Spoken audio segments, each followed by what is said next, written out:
To some people like me, I'll speak from a personal perspective. I had made a choice in life. I have nothing. I'll die trying to be an artist or have nothing.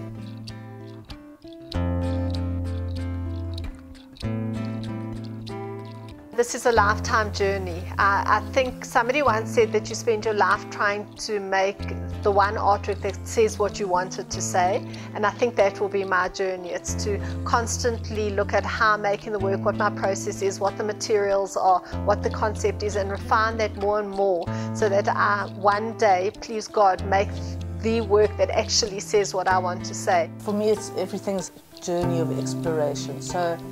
And I often feel like one of those early explorers like Diaz or Columbus, that I'm in a rickety old wooden boat that's not very seaworthy. I've got bad maps.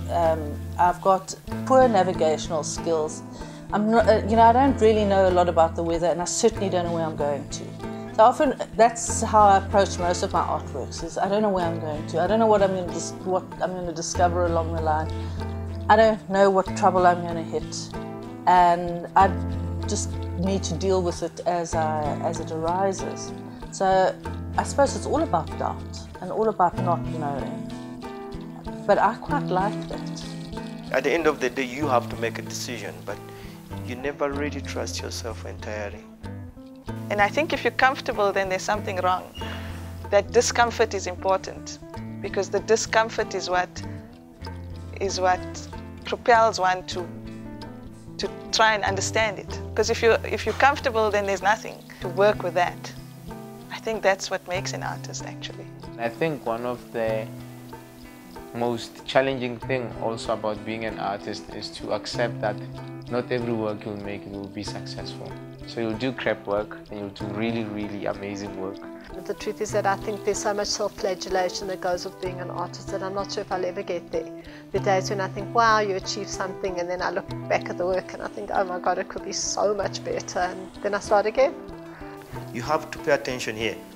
If the painting didn't work, I have come to understand that it is part of the process, it's part of the journey.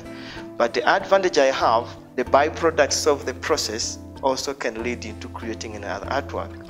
This is where artwork is so fantastic, is that it doesn't have to be rational, it doesn't have to be reasonable, it doesn't have to make sense, but it can be all of those things all at the same time. I mean, I won't say I've grown to be the best. I think I could still grow, but it's a process.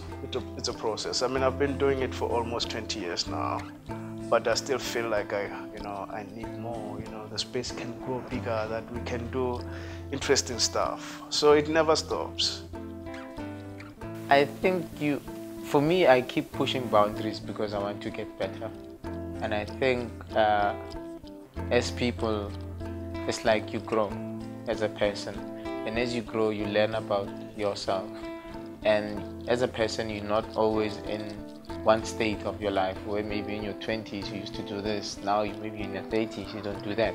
So it's the same thing with why we push ourselves. We push ourselves so we can become better, and we can also become better contributors to the world.